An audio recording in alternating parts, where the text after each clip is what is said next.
Hello everyone, broccoli fry ఎలా చేసుకోవాలో ఒకసారి చూద్దాము.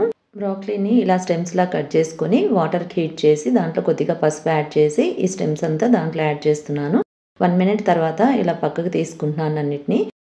తర్వాత ఒక ప్యాన్ తీసుకొని ఆయిల్ 3 టేబుల్ స్పూన్ వేసుకొని ఆయిల్ వేడయ్యాక ఆవాలు, జీలకర్ర, ఎండుమిర్చి, ఆనియన్ ఒకటి, సాల్ట్ కొద్దిగా, అల్లం వెల్లుల్లి పేస్ట్, మిర్చి వేసుకొని కొద్దిగా పసుపు యాడ్ చేసి ఈ పీసెస్ అన్నీ యాడ్ చేసి బాగా మిక్స్ చేసుకోవాలి.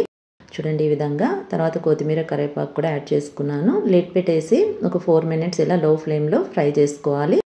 అడుగంటకుండా బాగా మిక్స్ చేసుకొని 1 టేబుల్ స్పూన్ కారము, ధనియా పౌడరు, కొద్దిగా కోకోనట్ పౌడర్ కూడా, కొబ్బరి పొడి వేసుకొని బాగా మిక్స్ చేసుకోవాలి.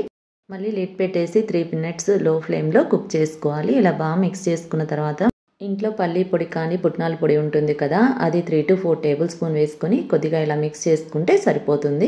ఈ విధంగా చేసుకుంటే రైస్లోకి, రోటీలోకి చాలా బాగుంటుంది.